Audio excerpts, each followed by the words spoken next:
আপনি যখন বাসের যখন আপনি ড্রাইভার যখন হচ্ছে কি গাড়ি চালায় তাকে তাকে তখন আপনি কি নির্দেশনা দিয়ে থাকেন? অবশ্যই বৃষ্টি টিষ্টি নামলে তাকে নির্দেশনা দিই যে ভাই ক্যামেরার সামনে বলবেন প্লিজ। বৃষ্টি নামলে তাকে নির্দেশনা দিই যে ভাই গাড়িটা আস্তে আস্তে যাবেন বা স্লো দেখে শুনে চালাবেন।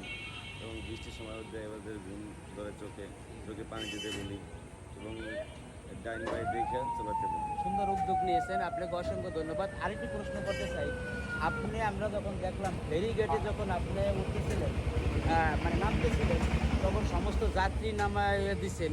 ইতিপূর্বে কিন্তু দুইটা ঘটনা আমরা দেখছি মোবাইলের মাধ্যমে, সারা বাংলাদেশে দেখছি আর পৃথিবীর মানুষই দেখছে যে আপনি যে মানুষগুলো নামায় দিচ্ছেন, মানে এর উদ্দেশ্য মানে কেন নামায় দিচ্ছেন, আবার যত্ন সহকারে দেখলাম বলেছেন, এর সম্বন্ধে কিছু জানতে চাই। অবশ্যই ইতিমধ্যে ফেরিঘাটে দুটো দুর্ঘটনা ঘটেছে। ক্যামেরার সামনে বলুন।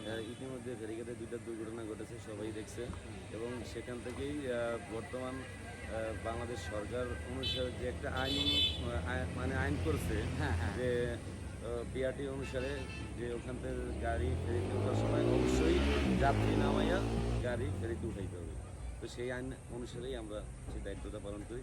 ফেরিতে ওঠার আগে সকল যাত্রী আমাদের নামাইয়া তারপর আমরা গাড়ি কোটালীপাড়া স্টার এক্সপ্রেস ওই নবীনগর থেকে দক্ষিণবঙ্গের ভিতর ভালো সার্ভিস দিই। এবং আমরা সবসময় মানে চিন্তা করি যে যাত্রীকে কীভাবে ভালো সার্ভিসটা দেবো এবং তাদেরকে সুন্দরভাবে গন্তব্যস্থানে পৌঁছে দেবো, এটাই আমাদের সবসময় চিন্তা ভাবনা। আমি আবার আরেকটু প্রশ্ন, আপনার নামটা একটু জানতে চাই একটু সবার সাথে। আলামিন সর্দার, বাড়ি কোটালীপাড়া। আলামিন সর্দার, বাড়ি কোটালীপাড়া। এভরিওয়ান, বিষয়টা হচ্ছে কি, আসলে এই ধরনের যদি সুপারভাইজার আমরা প্রতিটি বাসে পাই, এত সুন্দর উনি আমাদের নিয়ে আসলো, প্রতিটা মানুষকে খুব যত্ন সহকারে নিয়ে এসছে। উনি যখন বাসটা যখন ছাড়তেছে নবীনগর থেকে, তখন উনি দিন আল্লাহ তাআলার নাম নিয়ে কিন্তু বাসটা ছাড়ছে এবং সমস্ত যাত্রীকে কিন্তু উনি বলছে যে আপনারা সব প্রিপারেশন নিন, আল্লাহ খোদার নাম নিন, আমরা সুন্দরভাবে এখান থেকে রওনা দেবো কোটালীপাড়ার উদ্দেশ্যে।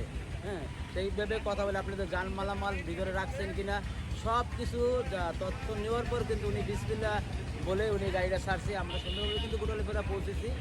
আমি একটা কথা বলতে চাই বা সমস্ত সুপারভাইজারদেরকে অনুরোধ করব, সেটা হলো যে এনার মতো যে এরকম সুন্দরভাবে যদি আপনারা পরিবেশনা করেন, কারণ 52 সিট যে পিছনে থাকে ওই সমস্ত যাত্রীগুলোই কিন্তু আমাদের এই সুপারভাইজার এবং আমাদের ড্রাইভার উপরে কিন্তু 4 ঘন্টা 5 ঘন্টা কিন্তু আমাদের জীবনটা নির্ভর থাকে।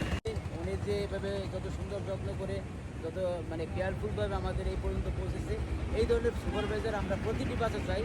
তো আমি কোটালীপাড়া স্টার লাইন গাড়ি ওনার সুপারভাইজার, আর আমাদের এই গাড়িটা অনেক সুন্দর সার্ভিস দেয়। এই পর্যন্ত এভরিওয়ান, সবাই ভালো থাকুন, সবাইকে ধন্যবাদ।